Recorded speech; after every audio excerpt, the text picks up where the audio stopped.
వి gold trusted gold buyers మీరు తాకట్టు పెట్టిన బంగారాన్ని విడిపించి ఈ రోజు ఉన్న మార్కెట్ ధరకు కొనబడను. నమస్తే, వెల్కమ్ టు ఐ డ్రీమ్. నేను మీ రొద్దం శ్రీనివాస్. ఇవాల్టి మన గెస్ట్ ఎవరో కాదు, తన బాట, తన మాట, తన పాట అన్నీ ఒక చైతన్య స్రవంతిలో సాగిన వేముల పుష్పక్క మనతో ఉన్నారు. ఆమె ఒక ఫోక్ సింగర్గానే కాదు, ఒక ఉద్యమకారినిగా, తెలంగాణ సాంస్కృతిక సారథిగా కూడా తెలంగాణతో పాటు తెలుగు రాష్ట్ర ప్రజలందరికీ తన గాత్రంతో, తన మాటతో ఎంతో సుపరిచితులైన వ్యక్తి ఆమె మనతో ఉన్నారు. నమస్తే పుష్పక్క. నమస్తే అన్న. పుష్పక్క, చెప్పండి, ఎలా ఉన్నారు? బాగున్నా. బాగున్నారా అక్క? మీ ఉనికే పాట. అసలు మీకు ఈ పాటకు ఫస్ట్ సంబంధం ఎక్కడ కుదిరింది, ఎలా కుదిరింది, దాని నేపథ్యం గురించి ఒకసారి చెప్పండి. నాన్న పేరు భిక్షం రెడ్డి, ఓకే. అమ్మ అండమ్మ. నాన్న బై బర్త్ మేము పుట్టక ముందు ఆయన విప్లవోద్యమంలో ఉన్నాడు, ఒక లీడర్. మేము మా జ్ఞానం వచ్చి సమాజంలో చూసి మాటలు విని మాకు ఇప్పటికీ జ్ఞాపక శక్తి ఉన్నప్పుడు నాన్న ఆల్రెడీ నక్సలైట్ పార్టీలోనే ఉన్నాడు. ఇంటికి విప్లవకారులు వచ్చిపోడు, పాటలు పాడేటోళ్ళు, రైతు కుల సంఘం వాళ్ళు, కార్మిక సంఘాల వాళ్ళు వచ్చిపోడు, నిత్యం వాళ్ళే. మేము బంధువుల దగ్గర పోడు తప్ప మా ఇంటికి బంధువులు వచ్చాడు ఎప్పుడు లేదు. మేము చిన్నగా ఉన్నప్పుడు విప్లవకారులతోనే ఉండేది ఇల్లు. అట్లా వాళ్ళు పాటలు పాడేటోళ్ళు వచ్చినప్పుడు పాటలు పాడని నేర్చుకున్నాడు. మీ అందరికీ తెలిసిందే, పాట తొందరగా ఆకర్షించుకుంటుంది, తొందరగా అది చేస్తుందని. అట్లా నేను నాన్న పాట పాడుతుండే, బయట ఏం పాడకపోతున్నా నేర్పియడానికి పాడుతుండే ఆయన. నేను అట్లా పాట నేర్చుకున్నాను. అక్క, ఫస్ట్ మీకు మైండ్లో అట్రాక్ట్ అయిన పాట గుర్తుందా? ఉందన్న. ఏం పాట అక్క? అట్రాక్ట్ అయింది అంటే చాలా పాటలు ఉన్నాయి, కానీ నేను ఫస్ట్ ఊహ తెలిసి విన్న తర్వాత అరే ఈ పాట బాగుంది, ఇట్లా పాడాలా, నేను పాడాలా అనుకుని ఎగ్జైట్మెంట్ ఫీల్ అయింటారు. నేను ఏ క్లాస్లోనో సరిగ్గా ఐడియా లేదన్న, నాకు 4th 5th అనుకుంటా. కోటమర్తిలో స్కూల్ బైకాట్ చేసిరు, ఊర్లో ర్యాలీ చేస్తుర్రు. ఆ ర్యాలీ చేస్తున్నప్పుడు పాటలు పాడుతుండే. స్కూల్ బైకాట్ అంటే ఎట్లుంటది, అందరికి హ్యాపీ, ఈరోజు బడి బంద్ అవుతుందని ఉంటే ఆ బడి బంద్ చేసే వాళ్ళు మళ్ళీ మా మామ వాళ్ళు, మా అన్న వాళ్ళు ఇంటికి వచ్చే మామ అని, పెద్దగా వయసు ఉంటే మామ, చిన్నగా ఉంటే అన్న అని పిలుస్తుంటే వాళ్ళే. కాబట్టి ఇంకా మా వాళ్ళు వచ్చారు కాబట్టి పెద్ద పురుసత నాకు. అప్పుడు నేను ఫస్ట్ విన్న పాట మా ఊర్లే తాటి చెట్టు కోంటోళ్ళు అని ఉంటారు మామ వాళ్ళు, వాళ్ళు సురేష్ మామల ఇంటి ముందు మమ్మల్ని అందరిని ఆపి ఎత్తు అరుగుంటుంది ఆడ, ఇప్పటికి ఇంకా ఉంది ఆ ఊర్లో అరుగు. ఆ అరుగు మీద నిలబడి పాడిండు కృష్ణన్న అని, మందుల కృష్ణన్న. నాతో పాటు ఇప్పుడు సారథిలో ఉన్నాడు. మత మత గుండాలు మీద పడుతున్నాయి, మత మత గుండాలు మీద పడుతున్నాయి, పలకవేముర శంకరా ముందుకు దూకవేముర శంకరా. మతవాద గుండాలు మీద పడుతున్నాయి, మతవాద గుండాలు మీద పడుతున్నాయి, పలకవేముర ముందుకు శంకర దూకవేముర ముందుకు. ఈ పాట ఏబీవీపీ గుండాల చేతిలో అప్పుడు జార్జి రెడ్డా మరి ఎవరు అమరులైందో తెలియదు నాకు. ఆ సందర్భంగా అప్పుడు నేను ఫస్ట్ విన్న పాట. వాళ్ళు పెద్ద సింగర్లే కాదు, స్టూడెంట్ అనేషన్ లీడర్లే, కానీ వాళ్ళు పాడితే అమ్మ పాట బాగుందిరా, మంచిగా పాడుతురా అని అనుకున్నా. దానికంటే ఫస్ట్ నేను విన్న పాట సమావేశంలో నాన్నతోటి. ఎక్కడ?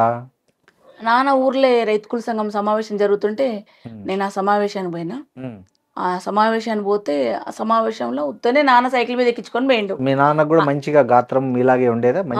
పాడుతాడు, మంచిగా పాడుతాడు. బయట ఎప్పుడు సింగర్ కాదు కానీ లోకల్ సమావేశాలు పాడుతాడు ఆయన. ఆయన ఎందుకు తీసుకుపోయిండో నాకు తెలియదు, నేను ఎందుకు పోయినా నాకు తెలియదు, కానీ సైకిల్ మీద ఎక్కించుకొని పోయిండు. కూర్చున్నప్పుడు వాళ్ళు పాడిన పాట. ఏ పాట? మొగిలాలి మందార మొక్కల్ల పూలేవి, మొగిలాలి మందార మొక్కల్ల పూలే, పెద్దన్న ఏడే పేదొల్ల మాయన్న, పెద్దన్న ఏడే పేదొల్ల మాయన్న.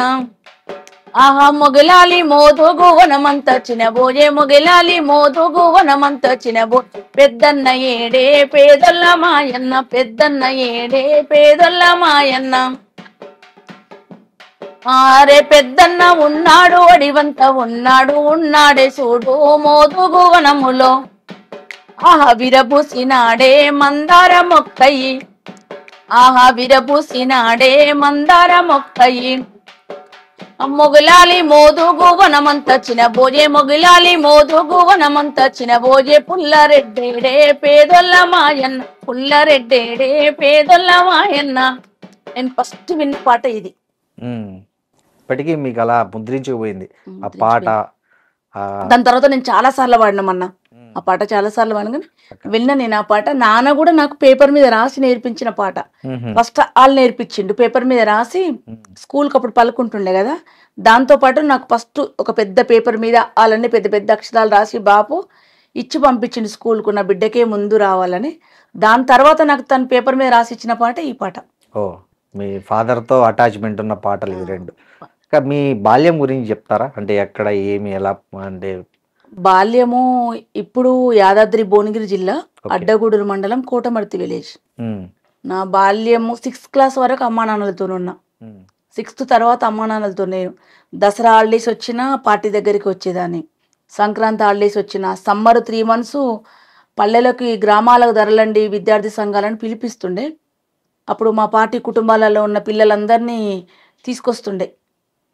అసలు మేము అందరు అమ్మమ్మ ఇళ్ళకు వాళ్ళకు పోతారు కదా, మాకు ఎప్పుడు హాలిడేస్ వస్తాయి ఎప్పుడు వాళ్ళ గ్రామాలకని ఉండేటోళ్ళం.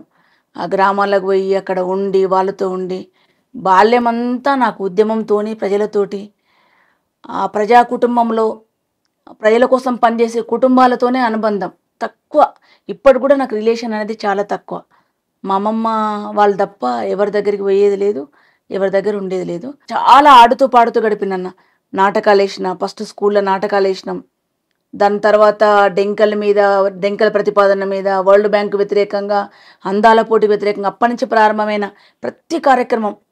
శనివారం ఆదివారం సెకండ్ సాటర్డే వస్తే కూడా ఫ్రైడే సాయంత్రం ఎవరో ఒకరు మా అమ్మ వాళ్ళు అన్న వాళ్ళు వచ్చి సైకిల్ ఎక్కించుకొని ఏ ఊర్లో ప్రోగ్రామ్ ఉంటే ఆడ తీసుకుపోయి గోషి కట్టించి గొంగడేపించి మళ్ళీ సండే నైట్ అయినా మండే మార్నింగ్ స్కూల్ టైం వరకు ఇంటికాడ దింపేటోళ్ళు. అన్న తమ్ములు ఎంతమంది? వాళ్ళతో మీ రిలేషన్ ఎట్లుంది? ఒక చెల్లి శ్రీలత, 2 తమ్ముళ్ళు వెంకటరెడ్డి, సోమరెడ్డి. చాలా బాగుంటుంది అన్న.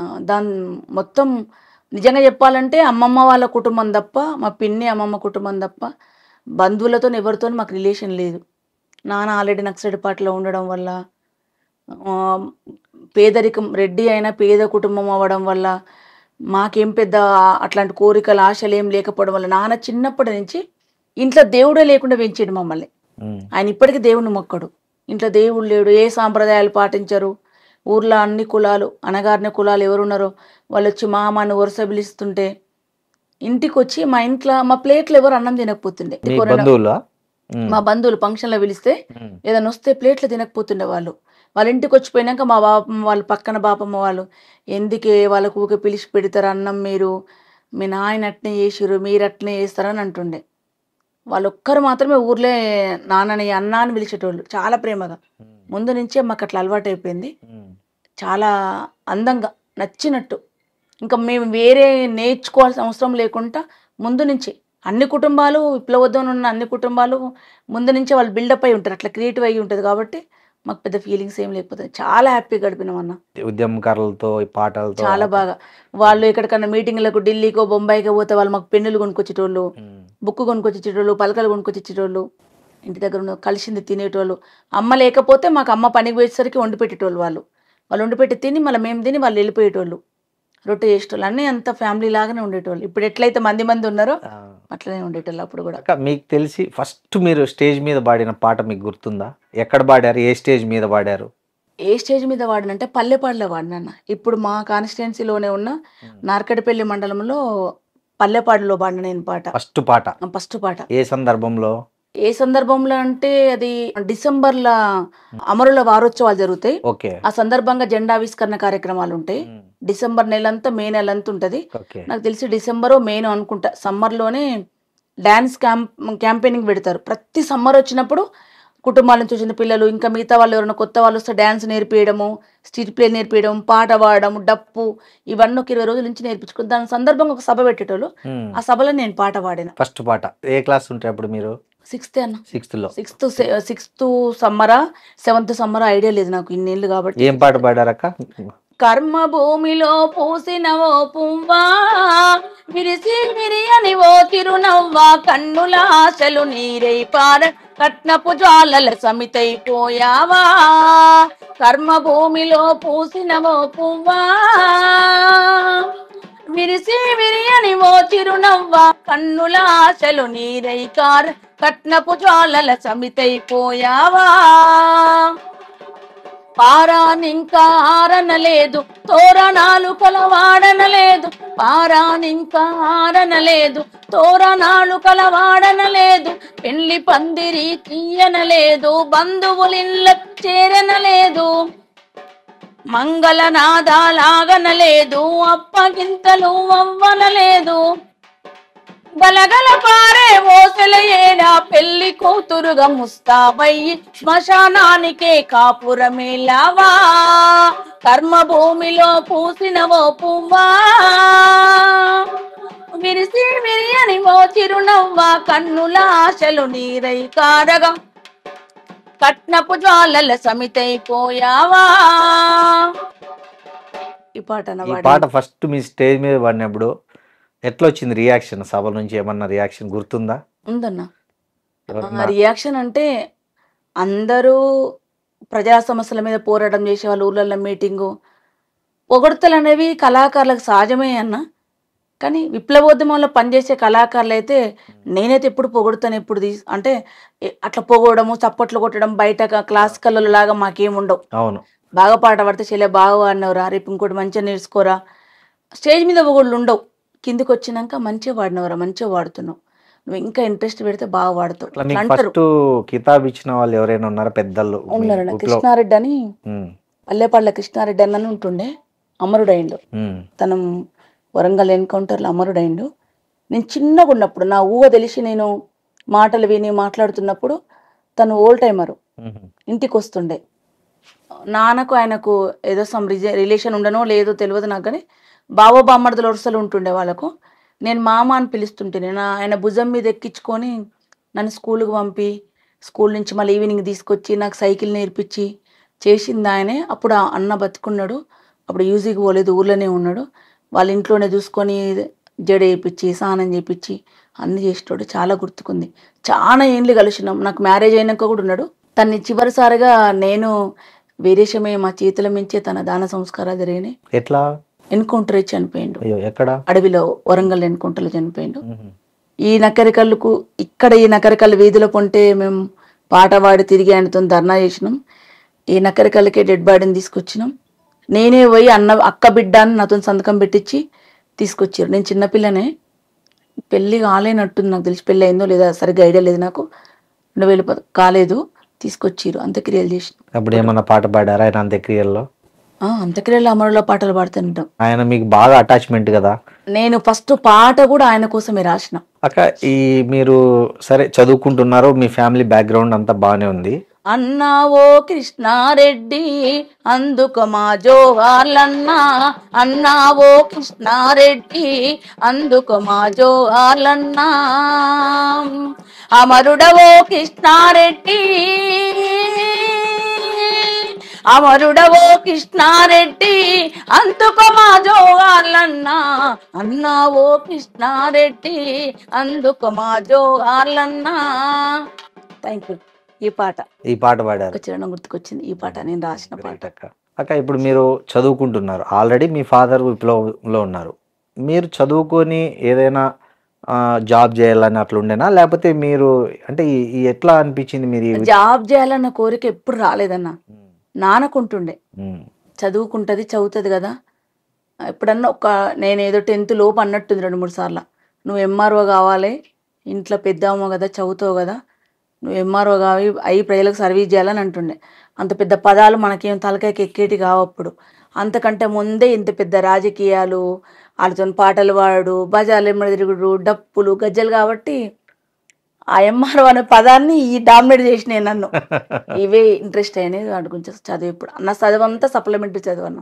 ఎంతవరకు చదివారక్క మీరు? నాది AA LLB. ఈ చదువుకుంటూనే విప్లవ ఉద్యమంలోకి వెళ్ళారా మీరు? విప్లవోద్యమం ఉండే చదువుకున్నా. ఉండే చదువుకున్నా. ఓకే. విప్లవోద్యమ విద్యార్థి సంఘంలో పనిచేస్తూనే చదువు కొనసాగించినాం. అలా అడ్మిషన్ వేసేది, ఎండాకాలం ఆనకాలం క్లాసులకు పోయేది. ఆ కాలేజీ పోయి మేము ధర్నా చేయాలన్నా, ఆ కాలేజీ పోయి ఏదన్నా మాట్లాడాలన్నా స్టూడెంట్ అయి ఉండాలి కన్నా. దానికోసం అన్నా దాంట్లో అడ్మిషన్ ఇచ్చేవాళ్ళం. స్టూడెంట్ కాదంటే స్టూడెంట్ ఆర్గనైజేషన్ కదా. స్టూడెంట్ ఆర్గనైజేషన్లు ఉండాలంటే స్టూడెంట్ సమస్యలు తెలిసి ఉండాలి. వ్యవసాయ రంగంలో పనిచేయాలంటే ఆ రైతు అయి ఉండాలి. దానికోసం ఖచ్చితంగా చదువుకోవాల్సిందే, చదవాలి కూడా. చదువు సర్టిఫికేట్ కోసం చదువుకోలే, పోరాటం చేయడానికి విద్యార్థుల సమస్యల కోసం కొట్లాడుతున్నాం, చదువు చదివినాం. అప్పుడు వీరేశమన్న ఎక్కడుండే, మీరు ఈ చదువుకునేటప్పుడు ఎక్కడైనా కలిసారా మీరు? నా 6th క్లాస్ నుంచి వీరేశంతో ఉన్నా నేను. ఓకే, ఈయన కూడా విద్యార్థి సంఘమేనా? విద్యార్థి సంఘమే. తను డప్పు కొడతాడు, డప్పు డోల కొట్టాడు. నేను చెప్పిన ఈ పల్లెపాడులో తను కూడా ఉన్నాడు ఆ డప్పు దాంట్లో. ఇద్దరం కలిసి డాన్స్ కూడా వేసినాం. సో ఇద్దరం కలిసి డాన్స్ వేసినాం, డప్పు కొడుతుండే. అప్పుడే తను డోలకు కొడుతుండే, డప్పు శిక్షణ కూడా ఇస్తుండే తను అప్పుడే. ఓకే, నేను 6th అంటే తను 9th క్లాస్, నాకంటే 3 years పెద్ద కదా. 9th ఉన్నాడు. పాటలు కూడా పాడిండ్రా మీ? పాటలు నాకంటే చాలా బాగా పాడతాడు. మీ ఇద్దరు కలిసి పాడిన పాట ఏదన్నా ఉందా? ఇద్దరం కలిసి ఏం పాడలేదన్నా, పాట నేర్పిస్తాడు అంతే. మీకు నేర్పించాడా ఏదన్నా పాట? నేర్పించింది. ఏం పాట నేర్పించాడు అక్క? నాకు ఇట్లా నేను ఇప్పుడు చూసుకుంటా వాడతాం కదా, కళాకారులకు ఉన్న చెడ్డ గుణం ఏంటంటే మాకు బట్టి పట్టుకొని తలకాయలు పెట్టుకుని తక్కువ. అవును, ఏ పాట వస్తే దాంట్లోనే వాడతాం. నాకు అట్లా నువ్వు నేర్చుకోవాలి, పేపర్ లేకుండా పాడాలని నేర్పించిన పాట. నేను చాలాసార్లు వాడిన పాట. పాడండి అక్క. ఎన్ని జన్మలకైనా ఏ జన్మకైనా కన తల్లి చనుబాల రుణమెట్లదీరు, కని పెంచిన తల్లి భ్రమలెట్లదీరు. రారాజులకైనా రాక్షసులకైనా విషపు నాగులకైనా విష్ణువుకైనా తల్లి మురికిల పూసే మల్లె మొగ్గాలే, తల్లి లేని జన్మ ఏ జీవికుంది. అంగిలా ఊదరిగి చెంగున ఎగిరేసి నింగిలో బిడ్డాను ముద్దాడుతావు. పసిగుడ్డు జ్వరమొచ్చి పాలు వద్దంటే రంపంతో నీ గుండె కోసేసినట్లు లోకాన్ని శోకంతో ముంచెత్తుతావు. దేవుణ్ణి రప్పించి మందులిప్పిస్తావు. నడక నేర్పినావు, నవ్వు నేర్పినావు, పాలు దాపినావు, పాట నేర్పినావు. మలములు ఉచ్చపసి మైల చేసిన, గిల్లిన కొరికిన దిద్దు చేసిన, అమ్మ నీ ఓపిక అంతు జిక్కాదే, కన్న తల్లి కడుపు లోతు తెలివాదే. దెబ్బ తగిలినప్పుడు జబ్బు పడినప్పుడు అమ్మ అమ్మ అని అరిచితే చాలు, యముడు కూడా వచ్చి చూసిపోతాడు, చావు కూడా చూసి చూడనట్టుండు. ఆడబిడ్డల గాని అప్పగింతాలప్పుడు పాలసేపులు నిన్ను పోసిపోయినట్లు, పాలసేపులు నిన్ను పోసిపోయినట్లు. అక్క చెల్లెన్లాను అన్నదమ్ములాను అందరినీ కల్పించే మందిరమమ్మో, అందరినీ కల్పించే మందిరమమ్మో. ఆకాశమ్మ తల్లి అంతు జిక్కింది, పాతాల గంగమ్మ లోతు తెలిసింది, పాతాల గంగమ్మ లోతు తెలిసింది. అంతు జిక్కనిదొకటే అమ్మ ప్రేమమ్మో, ఎన్ని జన్మలకైనా ఏ జన్మకైనా. ఈరోజు విప్లవోద్యమంలో ప్రజల కోసం ప్రాణాలిచ్చి ప్రజల కోసం త్యాగం చేసే ప్రతి బిడ్డను గన్న తల్లి, ప్రజలకు సర్వీస్ చేయడానికి, పబ్లిక్ సర్వీస్ చేయడానికి ఐఏఎస్లై అధికారులై నీతి నిజాయితీతో పనిచేసే ఆఫీసర్లను కన్న తల్లులు. ప్రతి బిడ్డ మీద తల్లికి కోరికుంటుందన్న, నా బిడ్డ ఇది కావాలి అది కావాలనే. అందరూ నెరవేర్చకపోవచ్చు తల్లి కోరికని, తల్లి నెరవేర్చని కోరికలు కూడా తీర్చిన బిడ్డలు చాలా మంది ఉన్నారు. అట్లాంటి బిడ్డలకు చాలా ఉన్నతమైన వాళ్ళు. కానీ ఈరోజు కడుపులో ఉన్న బిడ్డనే స్కాన్ చేసి చంపే దగ్గర నుంచి మొదలుకుంటే ఆడపిల్ల మగపిల్ల అని ఇప్పటికే ఆడపిల్లల శాతం తగ్గిపోయింది. 70 మంది ఆడపిల్లలు ఉంటే 90 మంది మగపిల్లలు ఉన్నారు. ఎదురు కట్నాలు ఇచ్చి పెళ్ళిళ్ళు చేసుకుంటున్నారు. ఏమంటారు, చెప్పుకోలేక బయటికి మాకేం కట్నాలు వద్దు, అదంతా పచ్చి అబద్ధం. కట్నాలు లేకుండా చేసుకుంటాడు ఎవ్వలేడు ఇయ్యాలి లేపు. దొరక్క ఎవడు పిల్లనియక ఏజ్ బారైపోయి ఎదురు కట్నాలు ఇచ్చి పెళ్ళిళ్ళు చేసుకుంటున్నారు. చేసుకోవాలి, జీవితం నిలబడాలి. కానీ ఎవరు చేసిన పాపం అది. ఆడపిల్లని చంపేయడం వల్ల శాతం తగ్గిపోయింది. ఇప్పుడు టెక్నాలజీ ఎక్కువ పెరిగింది, తెలివి ఎక్కువైంది, టెక్నాలజీ ఎక్కువైంది. దీని నుంచి ఏం చేస్తున్నారంట అన్న, పిల్లలని దత్తత. ఇంతకుముందేమో అంగట్లో పెట్టి అమ్మేటోళ్ళు కడుపును రెంట్కి ఇస్తున్నారు. నా భాషలో చెప్పాలంటే కడుపును రెంట్కు. పుట్టిన తర్వాత వాళ్ళకి పిల్లలు లేరు, పాపం మేము చాలా బుద్ధిమంతులం కనిస్తున్నామని దత్తత, చట్ట విరుద్ధమైన దత్తత. మీరెట్లా మీ బిడ్డల్ని ఇచ్చినా మీ బిడ్డలు దత్తత పేరుతో వాళ్ళ దగ్గర ఉంటారని మీరు భ్రమపడకండి. ఆ బిడ్డలు ఎక్కడికి పోతున్నారు, వాళ్ళు ఎక్కడి నుంచి ఎక్కడి పంపుతున్నారు, ఏ మాఫియా చేతులకు మీ బిడ్డలు పోతున్నారు, మీకు చేతులు ఎత్తి దండం పెడితే ఆడపిల్లల్ని నమ్మొద్దు. ఆడపిల్లల్ని చదవనియండి, ఎదగనియండి. ఈ సమాజంలో సముచితమైన స్థానం వాళ్ళకి ఇవ్వండి. వాళ్ళు లేకపోతే సృష్టి లేదు. ఆడపిల్లల గాని అప్పగింతాలప్పుడు పాలసేపులు నిన్ను పోసిపోయినట్లు, పాలసేపులు నిన్ను. అక్క చెల్లెన్లాను అన్నదమ్ములాను అందరినీ కల్పించే మందిరమమ్మో, అందరినీ కల్పించే మందిరమమ్మో. అరే ఆకాశమ్మ తల్లి అంతు జిక్కింది, పాతాల గంగమ్మ లోతు తెలిసింది.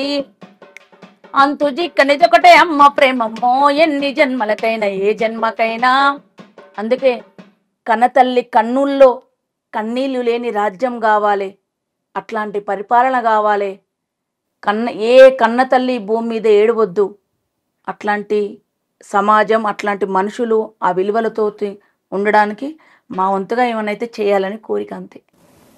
ఇప్పుడు మీకు పాటలు మీరు పాడేవాళ్ళు, ఆయన మీకు డోలకు డప్పు కొట్టేవాళ్ళు. సో మీ ఇద్దరి మధ్య ఒక అవగాహన అంటే ఒకరినొకరు ఇష్టపడుకోవడం అనే అట్లాంటి ఎట్లా తెలిసింది? ఎవరు ఫస్ట్ ఎక్స్ప్రెస్ చేశారు? యాక్చువల్లీ వీరేశం గారిని నేను ముందు అన్న అని పిలిచేదాన్ని. ఎందుకంటే ఉద్యమంలో ఉన్నాం, ఉద్యమ సహచరుడు కదా, అందరం కలిసి ఉండేవాళ్ళం. ఆడపిల్లల పట్ల చాలా మర్యాదగా ఉండేటోడు. అందరు ఉంటారు, ఉద్యమంలో పనిచేసిన విప్లవోద్యమంలో ఉన్న ప్రతి ఒక్కరు చాలా మర్యాద ఉంటారు. చాలా ఒక తండ్రి వాళ్ళకి ఎట్లాంటిది ఉన్నా ఏమున్నా చిన్నప్పటి నుంచి కలిసే పెరిగినాం. 6th క్లాస్ నుంచి అంటే ఇంకేముంటది అన్న, యాజ్ ఎ బ్రదర్ లాగా, సీనియర్ మా పెద్ద అన్నలాగా చూసుకొని ఉండేటోడు. ఓల్డ్ టైమర్లలో నేను ఒక్కదాన్ని అమ్మాయిని ఉండే, ఈ జిల్లాలో అమ్మాయిని ఒక్కదాన్ని, అంటే నా ఏజ్ వాళ్ళు నేను ఒక్కదాన్ని, నా సీనియర్లు చాలా మంది అక్క వాళ్ళు ఉన్నారు. అట్లా ఉన్నారు. మిగిలిన మేమిద్దరమే కాబట్టి అందరు మమ్మల్ని పెళ్లి చేసుకోండి, మీరు ఇద్దరే ఉన్నారు, పెళ్లి చేసుకోండి అని అడిగినరు. నేను అప్పుడు కొంచెం ఉంది, నాకు ఇప్పుడు పెళ్లి ఉద్దేశం లేదు, నేను తర్వాత చేసుకుంటా, నాకు ఉద్యమంలో పని చేయాలని ఉంది, ఇంకా కొంచెం ఏదైనా పెద్ద స్టెప్ తీసుకోవాలని, దానికి పెళ్లి ఆటంకం అయింది కాబట్టి వద్దు అని పార్టీ వాళ్ళకి అబ్జెక్షన్ చెప్పిన, నేను ఇప్పుడు చేసుకోనని. మళ్ళీ తర్వాత కొన్ని రోజుల తర్వాత మళ్ళీ మేమే క్లోజ్ అయినప్పుడు, చేసుకుందాం అనుకున్నప్పుడు, ఎట్లాగ ఇద్దరం ఉన్నాము, ఓకే మనమ్మటే పడుతురు కదా, ఆలోచిద్దామని మాట్లాడుకున్నప్పుడు చేసుకుందాం కానీ కండిషన్స్ పెట్టుకొని. ఏం కండిషన్స్ పెట్టుకున్నారు? పిల్లలు వద్దు, పిల్లల్ని కనొద్దు, రేపు మనకు వాళ్ళు భవిష్యత్తులో ఇబ్బంది అవుతారు, కుటుంబాలు యాక్సెప్ట్ చేస్తాయో చేయవు, వాళ్ళు చేయకపోతే కనొద్దు, చేసినా కూడా కనొద్దు, అప్పుడు కండిషన్ బట్టి ఉందాం అని నేను కండిషన్ పెట్టిన. కనొద్దు, మనకు వాళ్ళు అడ్డం వస్తారు, మన సీనియర్లను ఆల్రెడీ చూసినాం, మనం ఏడుకో అడుగు పోయి చచ్చిపోతే మళ్ళీ పిల్లలు వాళ్ళ కోసం రాజీపడి రావాల్సి వస్తుంది అనుకున్నాం. చివరికి మా జీవితంలో అదే జరిగింది, రాజీపడే రావాల్సి వచ్చింది. అనుకున్నాం, కాలేదు, ఇద్దరం అనుకొని పార్టీకి చెప్పిన, లెటర్ పెడితే చేసింది పెళ్లి. ఎప్పుడు అక్క ఎట్లా చేసుకున్నారు? 2001లో. పార్టీలో ఏముంటుంది అన్న, చాలా సిస్టమేటిక్ ఉంటుంది, మీరు విన్నంత ఈజీగా, మీరు చూసినంత ఈజీగా ఉండదు. పెళ్లి చేసుకుంటామని చెప్తే 6 months 1 year వేరు దగ్గర వేస్తారు ఇద్దరిని, వేరు దగ్గర ఉండాలి. అప్పుడు ఏమన్నా మనస్పర్ధలు వస్తాయా, ఏమన్నా వస్తుందా అబ్జర్వేషన్ చేసి, ఇల్లది అట్రాక్షనా లేకపోతే సిన్సియర్గా ఉంటారా, ఒకరినొకరు అర్థం చేసుకున్నారా లేదు. ఇంకా మేము అర్థం చేసుకున్నది ఏం లేదు, ఆయన ఏం తింటాడో ఏముంటాడో ఆయన తెలుసు, నేను ఎట్లా గట్టిగా మాట్లాడితే ఏముంటానో ఆయన నా గురించి ఆయన తెలుసు, తెలియంది ఏం లేదు. కానీ అయినా సరే పార్టీ కండిషన్ ప్రకారం ఉంటుంది. 6 months పంపించి యాక్సెప్ట్ చేసారు. నకరికల్ ఈ టౌన్ హెడ్ క్వార్టర్ టౌన్లోనే హై స్కూల్ ఉంటుంది, దాంట్లో చేసారు మా పెళ్ళి. ఇంత ఒక 2-3 పూలు ఇట్లా మాల కట్టిన దారం తీసుకొచ్చి అల్లి చేసిండ్రు, వచ్చారు. అమ్మా నాన్న ఊరికే పూల తాళు ఉండదన్న, ఓన్లీ దండల మార్పిడి చేసుకుని ఏం లేదు. అందరి ముందు మేము రేపటి నుంచి భార్య భర్తలమే, మేము తిరిగినా ఒక దగ్గర కూర్చున్నా మీరు తప్పుగా అనుకోవద్దని ప్రకటించడమే అంతే. పెళ్లి అంటే మీ దృష్టిలో మేము ఈ రోజు నుంచి భార్య భర్తలు కలిసి బతుకుతాం, ఇక మమ్మల్ని వేరే తిరిగి అనుకోకండి, మళ్ళీ మీకు ఏం అనుమానం లేవని అన్ని క్లియర్ చేయడానికి అదొక వేదిక అంతే. ఎవరెవరు వచ్చారు మీ పెళ్లికి? అంబేద్కర్ అన్న అని ఉంటాడు, నెల్లూరులో ఉంటాడు, మా సీనియరు, మాకు రాజకీయ గురువు కూడా. అన్న చేతుల మీద చేసారు, జిల్లా పార్టీ చేసింది, అంబేద్కర్ వచ్చి చేసిండు. భోజనాలు గీజనాలు అట్లా ఏమన్నా పెట్టిండ్రు అన్న, పార్టీ వాళ్ళు పెట్టిండ్రు భోజనం. ఎవరు పెట్టిరో తెలియదు, ఆ రోజు కానీ భోజనాలు పెట్టిరు. 2001 ఆగస్టు 2వ తారీఖు రోజు. అప్పటి వరకు ఆ సంవత్సరం ఒక్కరోజు కూడా వర్షాలు పడలేదన్న, బాగా వర్షం పడ్డది. రేపు పెళ్ళనగా ఈ రోజు వర్షం పడ్డది, ఇక్కడ దాకా నీళ్లు. మా పెళ్లికి ఏదో వర్షం పడ్డ సెంటిమెంట్ కాదు, ఆ రోజు ఏదో వాతావరణం వచ్చింది, వర్షం పడ్డది, నీళ్ళలోనే అన్నం తిన్నాం. తడిసే బట్టలు సగం దాకా ఇందాక తడిసి, మా పెళ్లి ఫోటోలు తడిసే ఉంటాయి, తడిసిపోయి దండలు వేసుకొచ్చుకున్నాం. వరుణ దేవుడు మీకు శుభం పలికాడు అన్నట్లు, ప్రజలు దీవెనలు ఇచ్చిరు. సో పెళ్ళి అయినాక మళ్ళీ ఒకే దగ్గర వేసారా మిమ్మల్ని పార్టీలో పనిచేయడానికి? ఎక్కడుంటే అక్కడైనా, ఒకే దగ్గర ఏం లేదు, ఇక ఎవరి పని వాళ్ళు, ఎవరి కమిటీ నిర్మాణం, ఎవరి పనులలో వాళ్ళు ఉండాల్సిందే, ఎక్కడోళ్ళు అక్కడ ఉండాల్సిందే. ఇప్పుడు మీరేమో రెడ్డి, తనేమో దళిత్ కదా, సో మీరు పెళ్లి చేసుకుంటే మీ ఇంట్లో వాళ్ళు కానీ వాళ్ళ ఇంట్లో వాళ్ళ రియాక్షన్ ఎట్లుంది? అప్పుడు సొసైటీలో ఎలాంటి సిచ్యువేషన్ ఫేస్ చేశారు? ఎందుకంటే ఇప్పుడు కంటే అప్పుడు ఇంకా ఎక్కువ కులతత్వం చాలా ఎక్కువ ఉంది. సో ఇప్పుడు ఉంది, ఇప్పుడు కొంచెం సోఫిస్టికేటెడ్ గా ఉంది, హైటెక్. ఇప్పుడు ఎవరికి కనబడకుండా చూడుబుట్ట వేసుకుంటాము, వాడు అంత ముందు ఏమో ఈడు ఎందుకు వచ్చిండ్రా రాని ఎద్దు గడప దగ్గరకని ఎల్లగొట్టేటోళ్ళు, ఇప్పుడు కుసబెట్టుకొని తిట్టుకుంటాడు. అవును, మన వేరే ప్లేట్ పెడతాడు, ఏం చేస్తాడు అనుభవించే వాళ్ళు తెలుస్తుంది అవన్నీ. కరెక్ట్. ఏం పోలే, ఇప్పుడు కూడా కులం ఏం పోలేదు, పోలేదు, పోదు కూడా ఇండియాలో నాకు తెలిసినంత వరకు. పోవాలి. కులం పోదంటే మళ్ళీ వెనక పడతాం అన్న, పోవాలి. మీకేమి ఎలా కన్విన్స్ చేశారు మీ ఫ్యామిలీస్ ని? కన్విన్స్ అవసరం లేదన్న. మా నాన్న మేము చిన్నగా ఉన్నప్పుడే చేసిండు. ఓకే. మేము చిన్నగా ఉన్నప్పుడే మా ఇంట్లో చాలా మంది పెళ్లిళ్ళు చేసిండు నాన్న. ఇంట్లో అంటే అదే పార్టీల నాన్న చేతుల మించి చాలా మంది పెళ్లిళ్ళు చేసి వాళ్ళు మా కళ్ళ ముందు పిల్లల్ని కన్నారు, మంచి హ్యాపీగా ఉన్నారు వాళ్ళందరూ. నాన్న ఎప్పుడు అబ్జెక్షన్ చెప్పలేదు. వీరేశం గారి సైడ్ నుంచి వాళ్ళ ఫ్యామిలీ కూడా చెప్పలేదు. వాళ్ళ పేరెంట్స్, మా అమ్మ నాన్న ఎంతో వాళ్ళ అమ్మ నాన్ననే పిలుస్తాను నేను ఇప్పుడు కూడా. వాళ్ళు చనిపోయినరు, అమ్మ నాన్న బావల్ని కూడా అన్న అనే పిలుస్తాను నేను. ఎవరి నుంచి అబ్జెక్షన్ లేదు, కానీ అమ్మకు కొంచెం భయం ఉండే. ఆమెకు లోకం సమాజం తెలియదు కదా, ఆమె ఒక్కతే అబ్జెక్షన్ చెప్పింది. ఇంత పెద్ద డిసిషన్ తీసుకున్నాం, ఎవరు వస్తారు మన ఇంటికి, ఎవరు రానియరు, ఇప్పటికే మేయ వాళ్ళు ఇట్లా ఇట్లా ఉన్నాం, మనం ఎందుకు అట్లా చేసినాం అని ఒక్కసారి ఏడ్చింది. మేము మా నాన్న చెప్పకుండా పెళ్లి కార్డు తీసుకొని పోయినాం, పార్టీ తీసుకొని పోయింది. అన్న ఇట్లా బుజ్జి పెళ్లి చేస్తున్నాం అంటే, నా బిడ్డ పెళ్లి చేయడానికి మీరెవరు, నేనేమన్నా అబ్జెక్షన్ చెప్తానా, కార్డు కొట్టుకొని మీరు ఎట్లా వస్తారు, నేనే పెళ్లి చేసి మిమ్మల్ని పిలుస్తా కదా, ఎందుకు వచ్చిరని కొంచెం సీరియస్ అయ్యిండు. యాక్సెప్ట్ చేసిరు.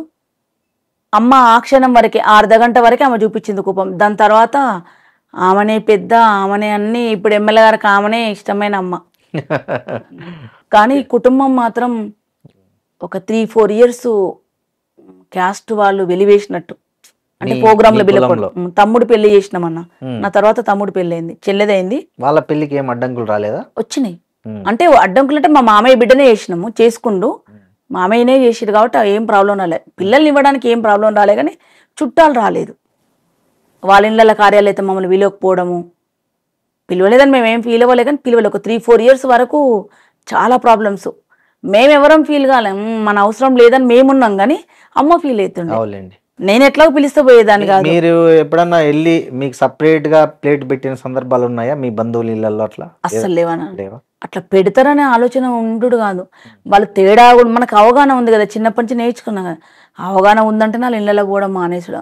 అసలు నాకు చుట్టాల ఇళ్ళలో పోయే టైం కూడా లేదన్న, అంత టైం కూడా లేదు. ప్రేమ ఉన్న వాళ్ళ దగ్గరగా పోతాం, ఇప్పటి కూడా అంతే. ఎవరు స్వీకరిస్తారు, ఎవరు ప్రేమ కూడా రాళ్ళకాడికి. ఈ విప్లవ నేపథ్యంలో మీరు ఈ ఉద్యమంలోకి వెళ్ళారు కదా, అప్పుడు మిమ్మల్ని బాగా ఇన్స్పైర్ చేసిన నక్సలైట్ లీడర్స్ ఎవరు ఉన్నారా? చాలా మంది ఉన్నారన్న. కొంతమంది చెప్పండి, అంటే ఏ రకంగా అని. కూర రాజన్న ఉన్నాడు, ఇష్టం. అప్పుడు మేమున్న పాటలు ఆయన హీరో. క్లాసులు చెప్పడం, ప్రజల గురించి చెప్పడం, తండ్రిలాగా చూసుకోవడం. నాకు ఫస్ట్ పెన్ను కొనుక్కొచ్చింది ఆయననే. ఢిల్లీ నుంచి పెన్ను తెచ్చిన, పెన్నుకు ఇట్లా చేతులు ఉంటుండే, హ్యాండ్ లాగుంటుండే సింబల్ పైన చెక్క పెన్ను. దాంట్లో రిపిల్ మార్చుకొని వేసుకోవాలి. చాలా రోజులు పెట్టుకున్నది. ఒకరోజు ఇంటికి పోలీసు వాళ్ళు దాడికి వచ్చినప్పుడు ఆ పెన్ను తీసుకుపోయిండు. ఆడికి నచ్చి తీసుకుపోయిండు ఆ పెన్నుని పోలీసోడు. నేనేమో ఎవిడెన్స్ తీసుకుపోయిండు ఏమన్నా తర్వాత అనుకున్నా, కానీ నన్ను నచ్చి తీసుకుపోయిండు. దొబ్బితో దొబ్బిండు, సర్వన్న దొబ్బడా ఇంట్లో నా పెన్ను దొబ్బిడని చాలా రోజులు బాధపడ్డా. కూర రాజన్న, భరతన్న, అమరులు చాలా మంది ఇష్టం అన్న. ఒక్కరు కాదు, ప్రజల కోసం, ప్రజల సంక్షేమం కోసం, ప్రజలు ఇక్కుల మతం ఇవన్నీ పోవాలని బిగిపిడికిలు బిగించిన వాళ్ళు ఎవరైనా నాకు ఇష్టమే అన్న. ఒక్కరిని చెప్తే అందరిని తక్కువ చేసినట్టు అవుతా, అందరు ఇష్టమే.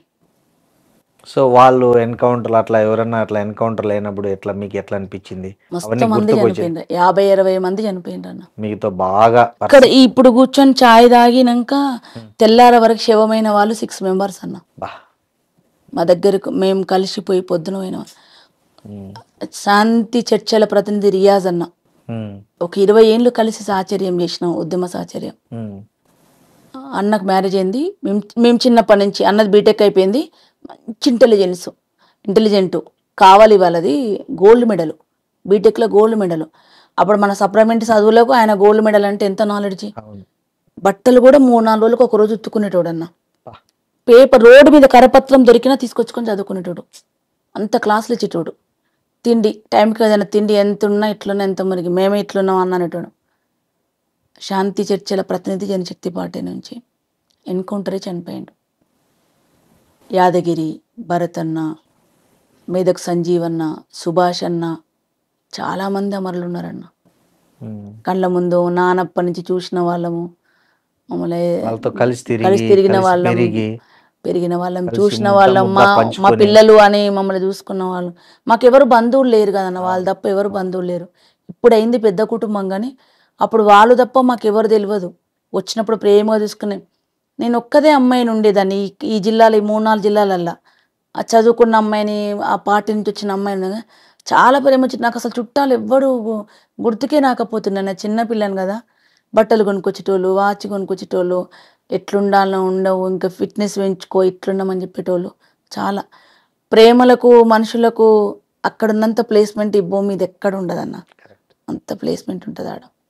అక్క మీకు ఏమైనా గన్ ట్రైనింగ్ కూడా ఇచ్చారా? అంటే గన్ అసలు తుపాకీ నాకు ఎలాంటి సంబంధం లేదన్న. నేను లీగల్ కదా, మీరు లీగలా? బయట ఉన్నా, నేను సాంస్కృతిక ఉద్యమంలోనే ఉన్నా, నేను విద్యార్థి సంఘంలో ఉన్నా, మహిళా సంఘంలో ఉన్నా. అసలు నేను వెపన్ పట్టుకోలేదు, నాకు దాని గురించి కూడా అసలు తెలియదు, జీరో నాలెడ్జ్.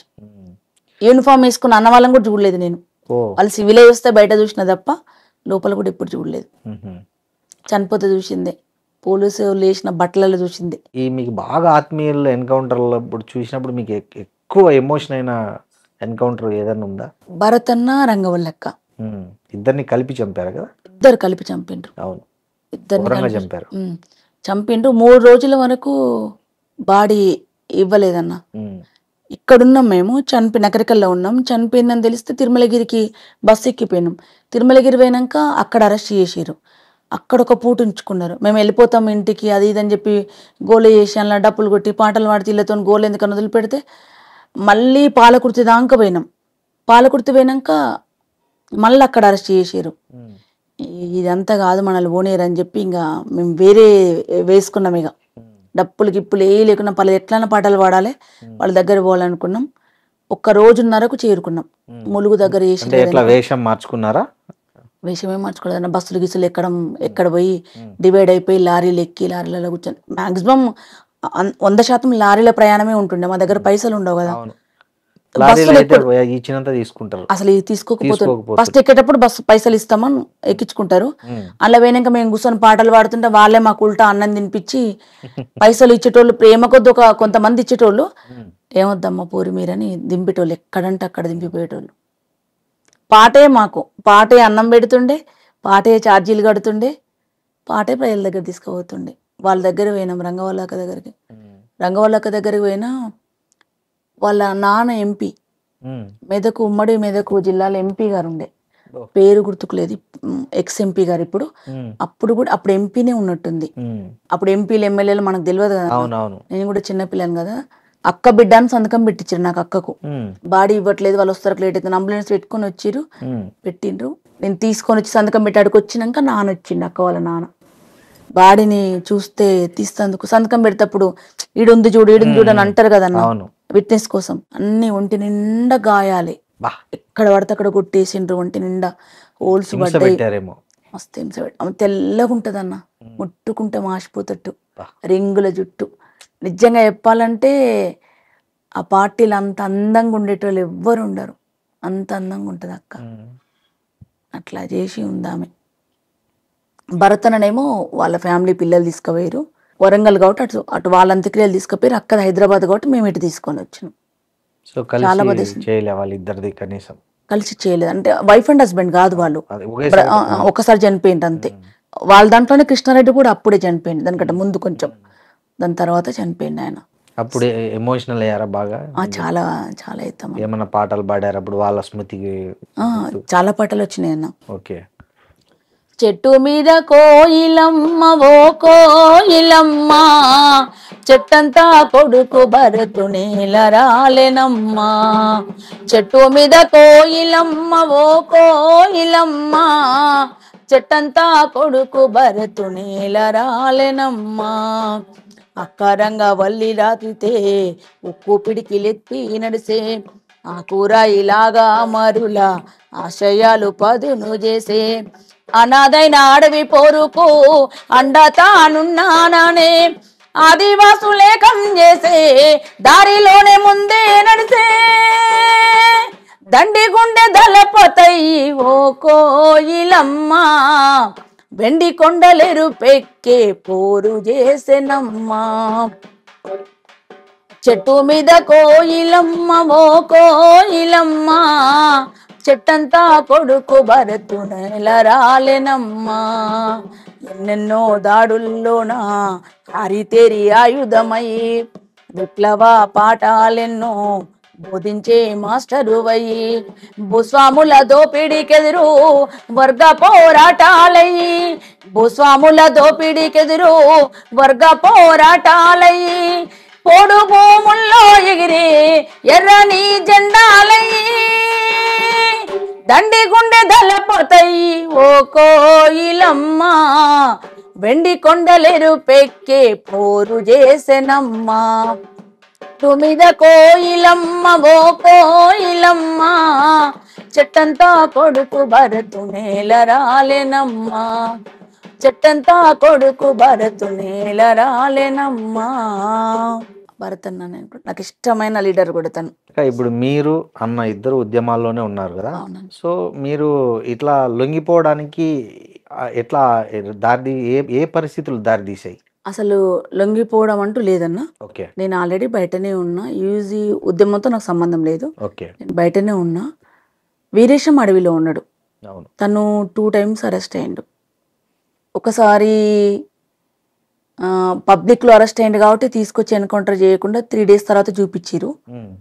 దాని తర్వాత 3.5-4 years తర్వాత మళ్ళీ విజయవాడ దగ్గర అక్కడ దొరికిండు, చౌరస్తా దగ్గర దొరికినప్పుడు తను మొత్తుకుని జీబుల నుంచి దునికి పండి బొర్లి నేను ఇట్లా నక్సలైట్లు నన్ను పోలీసులు తీసుకుపోతారు, ఎన్కౌంటర్ చేస్తారు, నల్గొండ జిల్లా చెప్పమని గట్టిగా మొత్తుకొని అక్కడ ఎవరో వీడియో తీసి దానివల్ల తను బతుకు బయటపడ్డాడు. బయటకు వచ్చిండు. అరెస్ట్ అయిన తర్వాత 3 ఏళ్ళు జైల్లో ఉన్నాడు. మళ్ళీ ఆ జైలు తర్వాత ఇంటికి వచ్చి ఉన్నాడు. రోజు కండిషన్ బెయిల్ ఉంటుండే. 6 months అనుకుంటా నాకు తెలిసి, Guntur Rajahmundry 6 months up and down చేస్తుండే. రోజు వెహికల్ ఉంటే వెహికల్, ఇక్కడ నుంచి రోజు ఖచ్చితంగా పోవాల్సిందే. అక్కడ ఉంటే మళ్ళీ ఇంకో కొత్త కేసు పెట్టి ఏం చేస్తారని అదొక టెన్షన్. పోయి వస్తుండే, వచ్చి ఉన్నాడు. సెకండ్ టైం అరెస్ట్ అయినప్పుడు తెలంగాణ ఉద్యమం ఉవ్వెత్తున వస్తుంది. ఇంట్లో కండిషన్ బెయిల్కి పోయి వస్తుండే తను. ఉవ్వెత్తున వస్తున్నప్పుడు పార్టీ కూడా ఉన్నది, కొన్ని కండిషన్స్ ఉన్నాయి. ఆ కండిషన్స్ వల్ల కొన్ని ప్రాబ్లమ్స్ అయినాయి. ఉన్నాం ఇంకా. అప్పుడు కేసీఆర్ గారు పిలిచారు, రమ్మన్నారు. తెలంగాణ ఉద్యమంలో మీ భాగస్వామ్యం కావాలి, యాక్టివ్గా ఉంటారు కదా మీరు రమ్మని అడిగిండు. ఆలోచించుకొని చెప్తా అన్నాడు. తర్వాత మళ్ళీ పిలిచిండు, పని చేస్తా అని చెప్పినాం. అప్పుడు వచ్చిండు తను. లొంగిపోవడం, సరెండర్ అవ్వడం, ఈ పార్లమెంట్ రాజకీయాలకు అప్పుడు వచ్చిండే. అక్క ఇప్పుడు మీకు నయ్యంకు ఏంటి అంటే ఐ మీన్ ఎక్కడొచ్చాయి భేదాలు? ఆయన మీ వీరేశం అన్నను చంపడానికి చాలా ప్రయత్నాలు చేశాడు. అవును.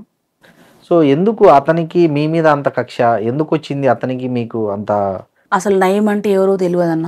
మీకు తెలియదు. మీరు ఉద్యమంలో ఉన్నప్పుడు అతను ఎక్కడ లేడు. తను వేరే పార్టీ, మావోయిస్ట్ పార్టీలో తను పనిచేసిండు. మేము జనశక్తి పార్టీ, వేరే 2 విప్లవోద్యమం వేరు పార్టీలు ఇవి. తను అక్కడ ఉన్నాడు. తనకి ఎందుకు అక్కడ వచ్చినాయో మనకు తెలియదు. వచ్చేసింది తను బయట. ఆయనకు మనకు గొడవ లేదు, మొహం చూసుకుంది లేదు, ఎవరో కూడా తెలియదు మాకు అసలు.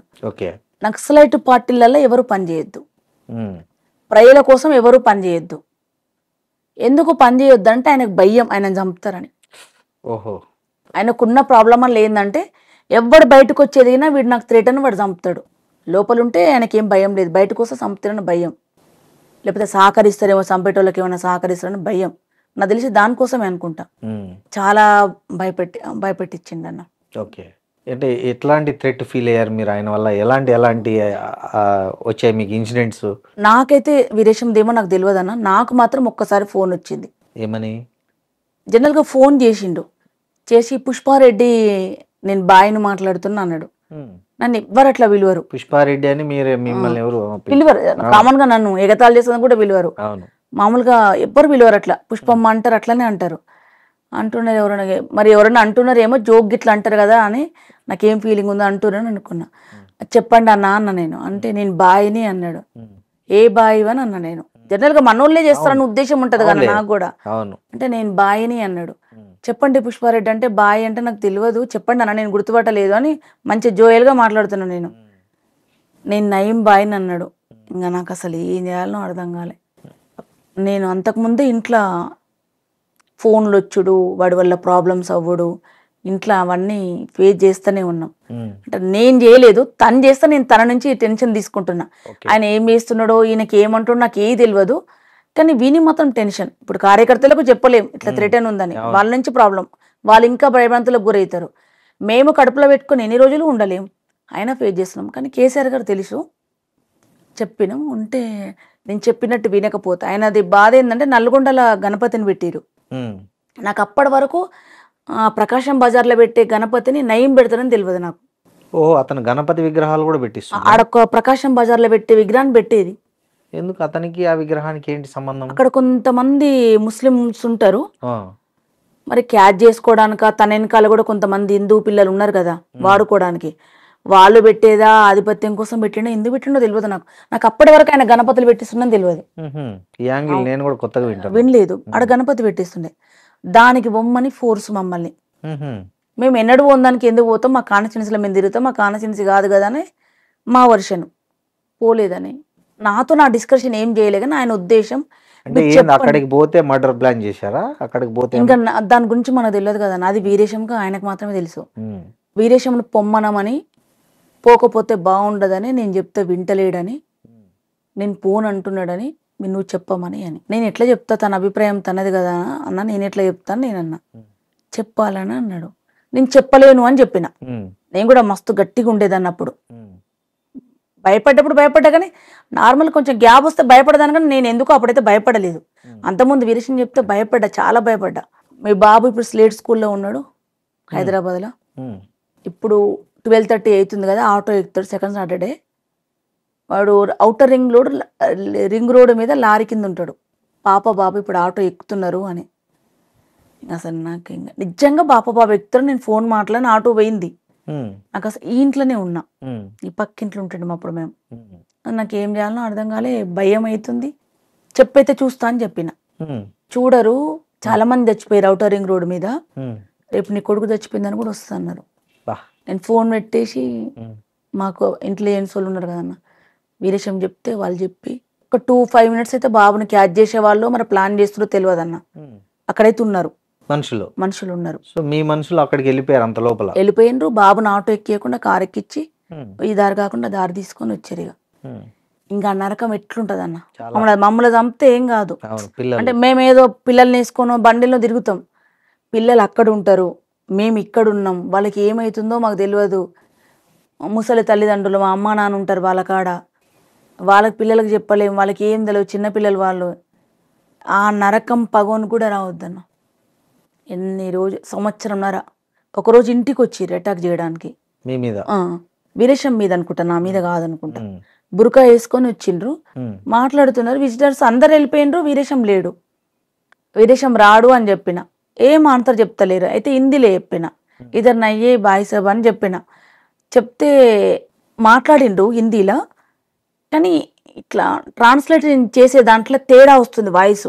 నార్త్ ఇండియన్స్ లేదు, అబ్బాయి మాట్లాడితే ఎట్లా వచ్చింది. ఓకే, నేను ఇంకా లోపలికి వచ్చి వీరేశం ఫోన్ కొట్టిన, ఇట్లా వచ్చింది, ఏం చేయాలని అర్థం కావట్లేదంటే, నువ్వు కామ్గొండు అన్నాడు. నేను చూసుకుంటా, నువ్వు కామ్గొండమంటే నాకు ఆగుతలేదు, కొంచెం ఎక్కువనే ఉంటుండే అప్పుడు, గట్టి కోపం ఉంటుండే. బయటకు వచ్చి చూసిన ఏం చేస్తున్నా, ఇట్లా కాళ్ళు వేసుకున్నాను.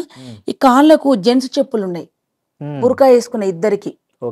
అసలు ఎవరు మీరు, ఎందుకు వచ్చినాను గట్టిగాని ఏమడి పడ్డాం. టౌన్లోకి మూల దాకా పోసరికి ఆ రోజు ఆదివారం అంగట్లో కలిసిరు. వచ్చినాక ఫుల్ తిట్లు, వాళ్ళ దగ్గర వెపన్స్ ఉన్నాయి, నీ దగ్గర ఏం లేవు, ఎందుకు వాళ్ళు ఎమ్మడి పడ్డావు అని. వాళ్ళు షూట్ చేసినా మేము చచ్చిపోయేటోళ్ళం. కాకపోతే ఏంటంటే వాళ్ళ ఉద్దేశంలో నన్ను కాదు వచ్చింది, వీరేశం కోసం వచ్చిరు వాళ్ళు, అందుకే వెళ్ళిపోయారు. ఎన్నిసార్లు తప్పించుకుంటాడు వీరేశం అన్న ఇట్లాంటి ప్లాన్లు? అస్సలు చెప్పడన్నా. చెప్పడా? భయపడతారనే అస్సలు చెప్పడు, అట్లాంటివి ఎప్పుడు చెప్పడు. నాకు తెలిసినా, నేను ప్రత్యక్షంగా అనుభవించిన ఈ రెండు. ఇంకా మిగతా ఎన్నిసార్లు ఉండో తెలియదు. ఆయనకి ఎన్ని వచ్చినాయి, ఏమొచ్చినాయి ఏది తెలియదు. జాగ్రత్తగా ఉండమని చెప్పేటోడు, ఎవరికి ఏమైనా ఒకరు ఉంటామని అనేటోడు, అంతే, ఇంకేమనేటోడు కాదు. పిల్లలకు తెలుసా ఇదంతా, ఈ ట్రామా అంతా? తెలియదు, ఏది తెలియదు పిల్లలకి. వాళ్ళ నాన్న ఇంత పెద్ద లీడర్ అని కూడా ఇప్పుడిప్పుడే తెలుసు వాళ్ళకు. అసలు ఏం తెలియదు, ఏం చెప్పాం. అన్నిటికీ దూరంగా పెంచారు. దూరంగా ఏం పెంచలేదు, పార్టీకి ప్రజలందరితో ఉన్నాయి. కానీ ఈ థ్రెటన్ ఉన్న విషయాలు ఇవన్నీ ఎప్పుడు చెప్పాము, ఇప్పుడు కూడా చెప్పాము, ఏ చెప్పాం వాళ్ళకు. ఇప్పుడు వాళ్ళు పెద్దగా అయిండ్రు, వాళ్ళు కూడా రాజకీయాల్లోకి వస్తుంటారు కాబట్టి వాళ్ళకి అర్థమవుతుంది, కానీ ఏం చెప్పాం మనం, ఇంట్లో ఉన్న వాళ్ళకే చెప్పాం. నయీం నుంచి ఒక్కసారే ఫోన్ వచ్చింది, మళ్ళీ రాలేదు ఎప్పుడు? నాకైతే రాలేదన్న, నాకైతే రాలే ఒక్కసారి. అప్పట్లో కొంతమంది పోలీసులు కూడా నయీంకు తరఫునే పని చేశారు అనేది కూడా ఉంది యాక్చువల్గా. పూర్తిగా ఉన్నారన్న. వాళ్ళ అండర్లో డీజీపీ అండర్లోనే ఉన్నాడు, రాష్ట్ర డీజీపీ అండర్లోనే ఉన్నాడు. సాంబశివుడు మీటింగ్ పోతుంటే వచ్చిండ్రు, కాకపోతే ఫోన్ కాదు అది, మనుషులే వచ్చి వెహికల్ ఆపిరు, నా వెహికల్. మీటింగ్కి వెళ్ళొద్దు మీరు, వెళ్తే చచ్చిపోతారని. చంపుదు రారాడికి వచ్చి చచ్చిపోయినాను కంటే ఎక్కువ అని పోయినాం. అండ్ ఒక పెద్ద ఫోటో ఉంటుండే సాంబశివుడు అన్నది. వాళ్ళు ఎంత భయపడుతున్నారో ఏమొచ్చినా మనకు తెలియదు, కానీ ఎవరి కడుపులో వాళ్ళకే ఉంటది. పెద్ద కటౌట్ తెచ్చిరు అన్నది సాంబశివుడు అన్నది, పెద్దది స్టేజ్ మీద అది పెడుతున్నారు. వీడు, నేను, ఇంకొక 2-3 అమ్మాయిలు ఉంటుండే. అది పక్కకుంటే నాకు అస్సలు నచ్చట్లేదు, పని తీరక పెట్టలేరేమో అని నేను అనుకుంటున్నా. ఆ ఫోన్ల వల్ల టెన్షన్ వల్ల పెట్టలేదని నాకు తర్వాత తెలిసింది. నేను తీసుకొచ్చి పిల్లలందరం కలిసి దానికి ఇట్లా స్టేజ్కి ఇట్లా స్ట్రైట్ గా 2 కిట్ పక్క తెచ్చిర్రు, కష్టపడి లేపుకొచ్చి స్టేజ్కి పెట్టినాం. పైన పెట్టంగానే వచ్చిర్రు మనుషులు నా కాడికి. అది నీ చేతులతో నువ్వు కింద పడేస్తే తప్ప ఈ వెలిగొండ వదిలిపెట్టి వెళ్ళిపోవు, చచ్చిపోతే ఇట్లాంటి మీటింగ్ నాకు కూడా పెడతారు, ఏం కాదు పో అని అన్నా. పోయింటిగా వాళ్ళు మనుషులు అంటే అక్కడ ఉన్నారు మనుషులు, నయీం మనుషులు మొత్తం అన్న పూర్తిగా. సాంబశివుడు చనిపోయిన మీటింగ్ 2 సభల దాకున్నారు, పూర్తిగా ఉన్నారు. అసలు సాంబశివుడిని చంపాల్సిన అవసరం నయీంకి ఎందుకు వచ్చింది? ఎవరు ప్రజల కోసం పనిచేస్తే వాళ్ళకి ఎవరు థ్రెటన్ అనిపిస్తే వాళ్ళు చచ్చిపోవాలి. ఓకే, ఆయన లొంగిపోయి ఆయన ఏదో జనజీవన సేవంతిలో కలిశాడు కదా, కలిసిన వాళ్ళనే చూస్తేనే భయం అన్న వాళ్ళకు. అదేలే, మేమే చచ్చిపోయి వచ్చినాం ఆల్రెడీ, సచిన పావులం మేము. ఈ సచిన పావులం చూస్తే కూడా ఆయనకు భయం, చంపుతారని. అంత భయస్తుడు, పెద్ద గ్యాంగ్ లీడర్. అప్పుడు మీరు ఎప్పుడు ఈ నయీం మిమ్మల్ని బెదిరించిన ఈ క్రమంలో మీరు ఎప్పుడైనా పోలీసులను అప్రోచ్ అయ్యారా? పోలీసులకు చెప్పారా ఇట్లా మమ్మల్ని బెదిరిస్తున్నాడు, అతని వల్ల మాకు థ్రెట్ ఉంది అని? ఏం చేశారన్న వాళ్ళు? ఏం చేశారు? ఎవరు ఏం చేయరు, ఎవరు చెప్పలే. మా కడుపులో పెట్టుకున్నాం, మా ప్లాన్ మేము వేసుకున్నాం, మేము ఎట్లుండాలని అట్లున్నాం. మా పిల్లలతో మాతో ఉన్న పిల్లలు మిలిటెంట్ని ఎట్లు ఉంచుకోవాలి అట్లున్నాం, మాతో పాటే ఉన్నాం అంతే. ఎవరు చెప్పారు?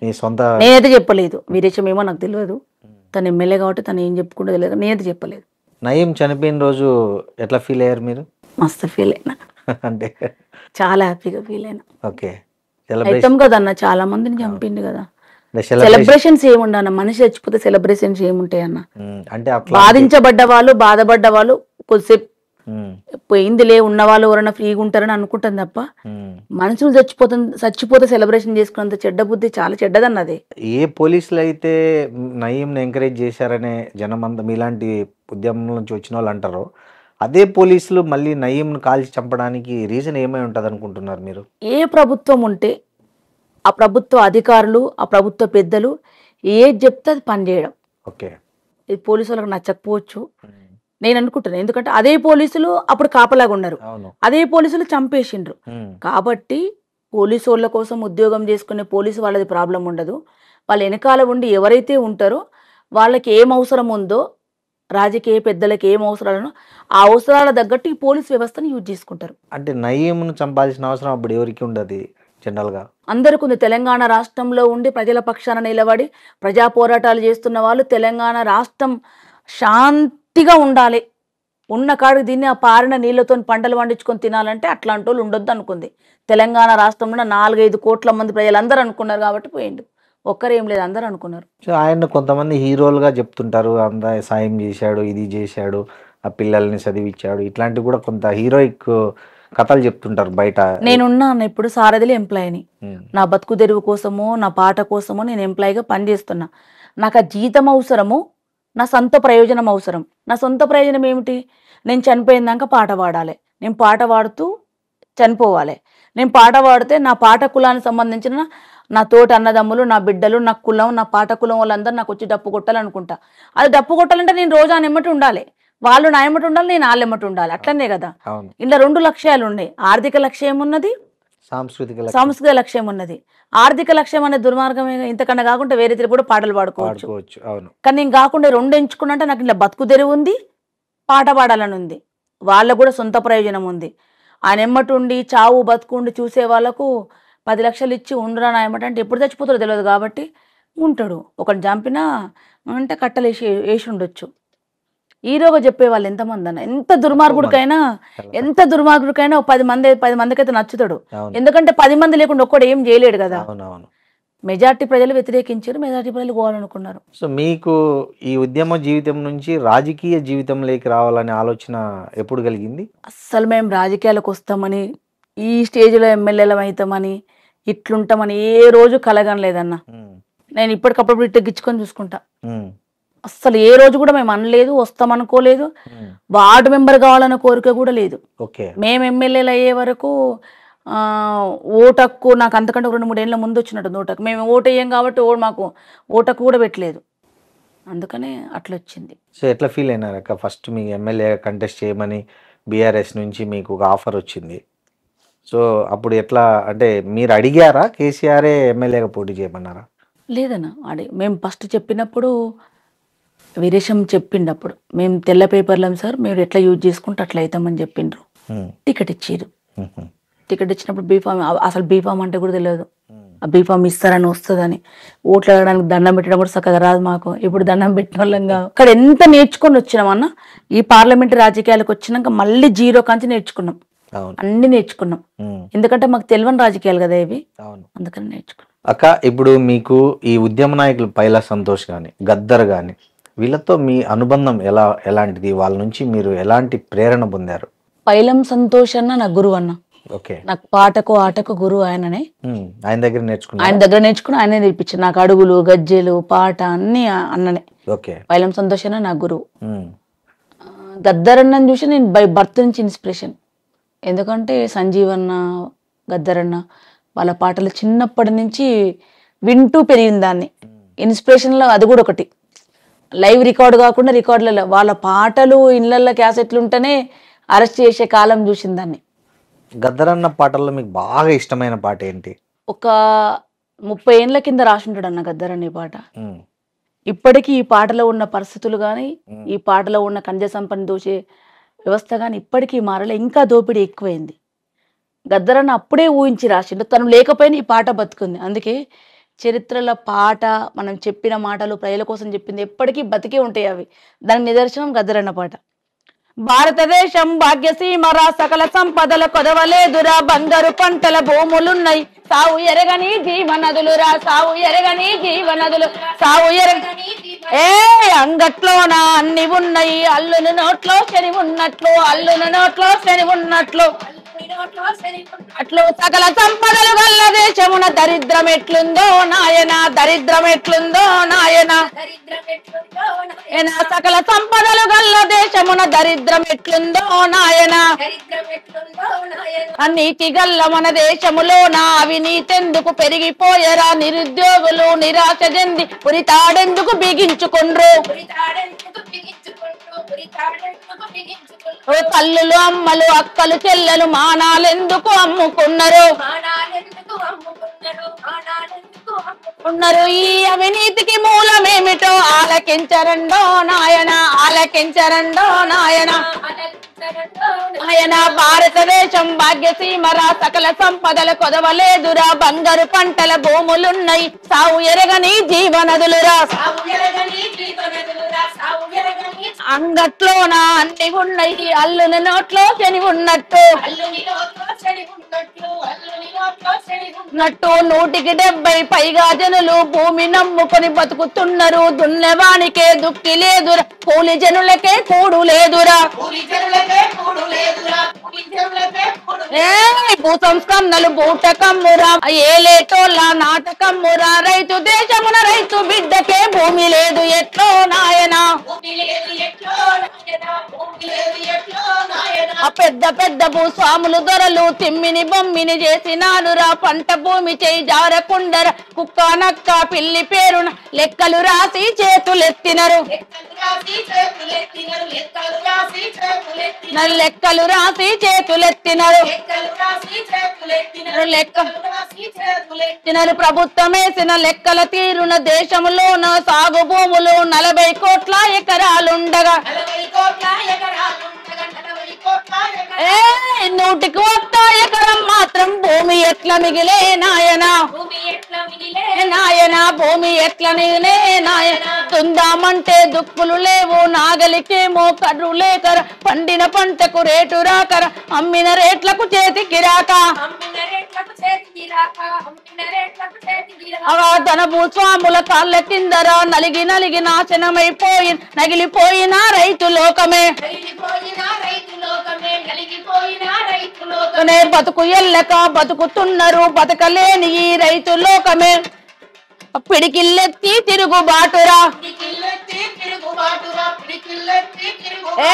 టాటా బిర్లా ఆస్తుపాస్తులు కోట్ల మీద కొట్లెక్కుతున్న ఈ రోజుకు పేదరికమేమో పెరిగి పెరిగి చుక్కల్ల చేరరా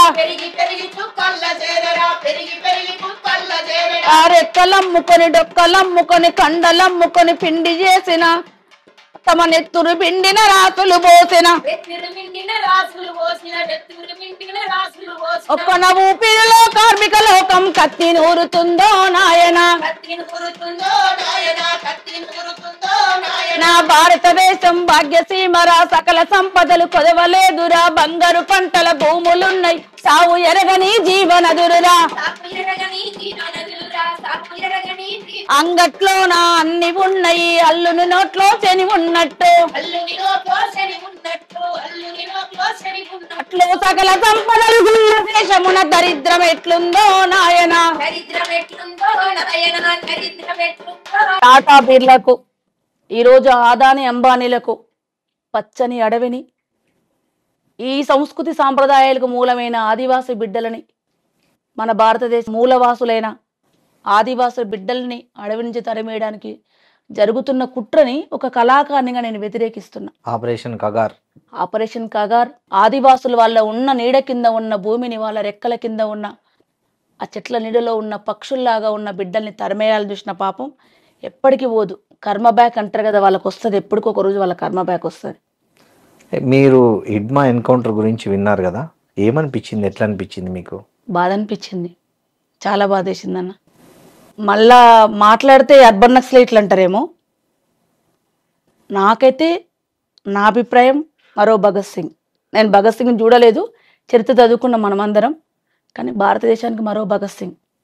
బట్టలు లేని, ఒంటి నిండా ఒక గుడ్డ పేలిక కూడా లేని ఆదివాసి బిడ్డ, అడవిలో ఉన్న ఆదివాసుల నుంచి పట్టణంలో ఉన్న ఒక ఆడబిడ్డ వరకు రక్షణ కావాలని, వాళ్ళ ఒంటి మీద బట్టలు ఉండాలని, తినడానికి తిండి ఉండాలని ఆత్మరక్షణ కోసం జరిగే పోరాటంలో అమరులైనరు.